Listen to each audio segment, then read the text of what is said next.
Quand j'étais enfant, je voulais faire un sport d'équitation, sauf que mes parents n'en avaient pas les moyens. Je m'en souviens encore, ma mère m'a dit « Non Frédéric, ça coûte trop cher, on ne peut pas le faire ». C'est resté gravé là dans ma mémoire, pourtant je n'étais qu'un simple enfant. Pareil, quand j'avais une vingtaine d'années, je vivais en colocation dans une maison totalement insalubre. Pour le coup, il y avait une différence, c'était un choix. J'avais fait ce choix de faire ce sacrifice pour pouvoir épargner un maximum. Aujourd'hui, j'ai un patrimoine immobilier de plus de 5 millions d'euros. J'ai réalisé plus d'1 million d'euros de bénéfices nets grâce à l'immobilier. J'en suis presque à mon 2e million d'euros de bénéfices nets et j'encaisse plus de 200 000 euros de loyer annuel. Donc est-ce que ma vie elle a changé? Oui, elle a changé ma vie. Je n'ai plus du tout le même rapport avec l'argent et évidemment l'argent apporte beaucoup de confort. Aujourd'hui, quand je vais dans un restaurant, quand je vais dans un magasin, quand je voyage, je ne regarde pas vraiment les prix ou très rarement. Mais vous devez comprendre une chose, être riche et paraître riche sont deux choses radicalement opposées. Alors dans cette vidéo, je vais vous montrer pourquoi il est vital d'avoir un niveau de vie modeste, avoir un confort de vie modeste et je vais vous donner les clés pour y arriver afin d'être libre financièrement, d'être libre mentalement, intellectuellement et tout simplement socialement. Voici les 6 astuces à bien suivre. Le point 1 d'avoir une vie modeste, tout simplement pour vous protéger de vos relations personnelles. En montrant, en surmontrant, en démontrant, cela pourra nuire à votre entourage. Alors, vous attirez des faux amis, vous attirez peut-être éventuellement des femmes ou hommes vénales et franchement, vous voulez pas de ça, vous voulez des gens qui vous aiment pour ce que vous êtes et non pas pour ce que vous avez. En fait, ce qu'il faut comprendre, c'est que les possessions ostentatoires va rapprocher les gens qui souhaitent et qui ne sont intéressés que par une chose, votre argent et non pas votre personnalité. Alors la seule question qu'il faut vous poser, est-ce que vous voulez vraiment ce genre de relation ou vous voulez au contraire des relations intellectuelles, des relations qui sont sincères et des relations qui vont durer dans le temps. Cela ne veut pas dire que vous ne devez pas parler d'argent parce que parler d'argent, il n'y a aucun problème à parler d'argent. D'ailleurs, je l'ai fait juste en introduction en expliquant mon patrimoine immobilier. Néanmoins, quand vous me regardez, je n'ai rien d'apparent qui démontre que je suis spécifiquement riche ou fortuné. La deuxième raison, évitez la spirale de consommation de produits de luxe. Ça ne vous apportera rien si ce n'est du paraître et le paraître, c'est tout sauf être. En fait, la consommation de produits de luxe indique énormément de choses sur vous. Ça indique généralement un manque de confiance en vous. Pourquoi vous avez besoin de montrer, d'être habillé en Louis Vuitton? Ça indique peut-être que vous les fakez, peut-être que vous n'êtes pas à l'aise en fait avec votre situation actuelle. À l'heure, ça va donc peut-être vous empêcher de réaliser votre objectif, d'arriver à cette situation financière voulue. Pour pouvoir réussir, il vaut mieux assumer ce qu'on est et c'est mieux comme ça. Et le plus grave de tout ça, c'est que, je l'espère, ça va vous éviter de vivre de salaire à salaire juste pour consommer des produits de luxe. Combien de personnes connaissez-vous dans votre entourage qui sont à moins quelque chose, à moins X euros ou dollars dans leur compte épargne ou dans leur compte courant à chaque fin de mois? Consommer des produits de luxe, c'est de leur donner de l'argent et cet argent que vous leur donnez, c'est l'argent que vous avez perdu qui ne pourra pas se battre pour votre liberté et votre succès financier. Troisième chose, simplifiez-vous la vie. C'est hyper important de se simplifier la vie. Quand on a beaucoup de produits, on se simplifie pas la vie.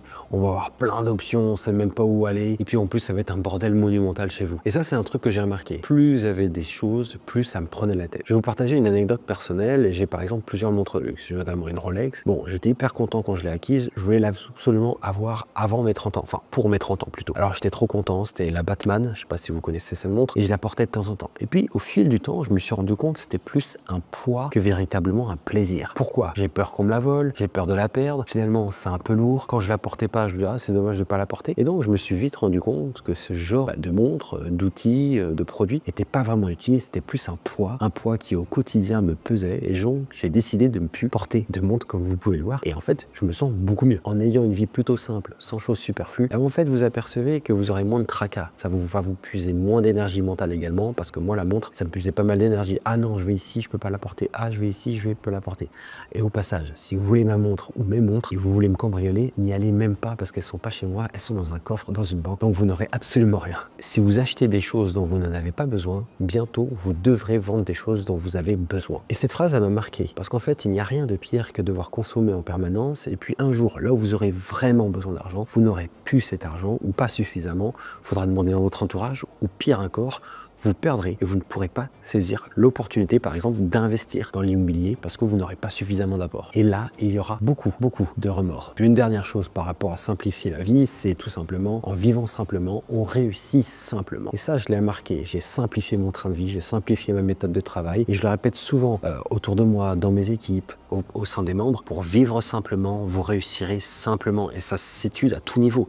En ayant une stratégie simple en immobilier, vous réussirez de manière très simple. Le quatrième point, c'est que tout simplement, ça va réduire l'attention du fisc, l'attention de l'administration fiscale, même l'attention des voleurs. Et donc en effet, si vous avez des choses ostentatoires, ça peut être des voitures de luxe, un train de vie de luxe, etc., qui n'a pas vraiment d'égal ou de rapport avec votre salaire, eh bien vous pouvez vous retrouver avec un contrôle fiscal, même si en fait vous n'avez rien fait. Tout simplement parce que l'administration fiscale a ce pouvoir d'aller contrôler les gens et même d'aller vous regarder sur les réseaux sociaux ce que vous faites. La grande problématique n'est pas vraiment de montrer, en fait, c'est surtout que s'il y a un grand écart entre ce que vous montrez et vraiment vos revenus, là vous aurez certainement un contrôle fiscal. Alors vous me direz, c'est pas grave, je sais que j'ai rien fait de mal. Oui, certes, mais je peux vous assurer, un contrôle fiscal, c'est pas vraiment très marrant. En plus, vous allez devoir montrer plein de papiers, vous allez devoir communiquer tout le temps avec eux, ça va vous prendre du stress, de l'énergie, du temps. Vous avez autre chose à faire, croyez-moi, et utilisez plutôt ce temps-là pour investir, trouver des appartements, des biens rentables, voire des stratégies qui vont changer la donne. Le cinquième point, il est hyper important. Si vous montrez trop, vous faites trop, vous allez vous enlever le levier de la négociation. Qu'est-ce que je veux dire par là? Tout simplement, si vous voulez visiter un appartement, il vous plaît, vous êtes intéressé, c'est une bonne affaire, vous arrivez en Porsche, est-ce que vous pensez vraiment que l'agent immobilier va accepter de négocier le prix avec vous? D'après vous, qu'est-ce qu'il va dire à ses clients, les vendeurs? Il va dire non, non, on n'a pas besoin de négocier, il a largement les moyens. C'est ce qui peut arriver. Donc évidemment, vivre simplement, ça aide toujours parce qu'une fois de plus, vous aurez une arme pour négocier simplement parce qu'il n'aura pas d'éléments subjectifs indiquant que vous avez un train de vie mirobolant. Et donc, vous pourrez utiliser ce levier de la négociation. C'est d'ailleurs ce que j'ai fait lorsque j'ai trouvé un bien très intéressant. C'était un bien immobilier en dessous du prix du marché. Il y avait beaucoup de gens qui étaient intéressés par ce bien-là. J'ai contacté le vendeur et je lui ai parlé. Et puis, j'ai un petit peu cerné sa personnalité et j'ai très rapidement vu qu'en fait, c'était une personne un petit peu altermondialiste, assez extrême de gauche. Et à ce moment-là, je me suis dit, bon, j'ai pas intérêt à débarquer avec ma Rolex au poignet parce que sinon, ça va pas trop le faire. Au contraire, à cette époque-là, bon, j'étais sur place et donc j'ai pu négocier en direct avec le propriétaire. Il m'a donné rendez-vous,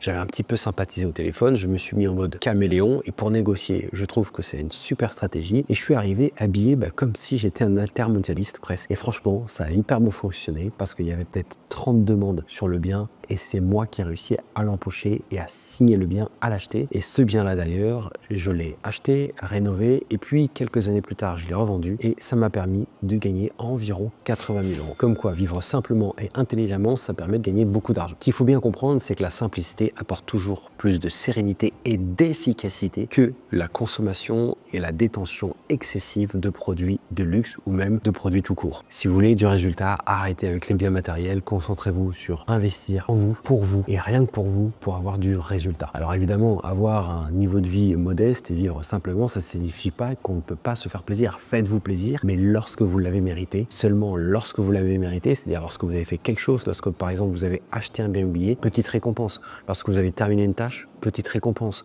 Lorsque vous avez fait plusieurs choses, petite récompense. Et c'est comme ça que votre cerveau petit à petit va s'habituer à toujours faire plus pour aboutir au résultat de la petite récompense. En fait, c'est toujours comme ça que ça fonctionne. Et moi-même, quand je travaille, je me dis non, j'ai pas le droit par exemple de regarder mon téléphone jusqu'à ce que je n'ai pas fait ça, ça et ça. Et après que j'ai fait tout ça, ok, je vais consulter quelques messages, mais pourquoi pas aller sur YouTube, je vais regarder quelques vidéos. Et c'est comme ça, c'est vraiment avec le levier de la récompense que vous pourrez avoir une vie modeste, avoir du résultat et enfin se faire plaisir. Si vous ne me connaissez pas, je m'appelle Frédéric, j'habite à l'étranger depuis plus de 13 ans, je suis expat et j'ai toujours investi en France en habitant à l'étranger. J'ai investi pour plusieurs millions d'euros en France ainsi qu'à l'étranger, j'ai un patrimoine immobilier conséquent et c'est ce patrimoine aujourd'hui qui me génère la plupart de mon train de vie pour tout simplement vivre. Si vous voulez en savoir plus sur mon parcours et si tout simplement vous voulez accroître votre patrimoine immobilier, abonnez-vous à la chaîne, allez voir dans les liens de description de cette vidéo et vous aurez certainement du contenu très intéressant pour vous. Je vous dis à une prochaine vidéo, laissez un like et dites-moi en commentaire si vous avez des questions. À très vite.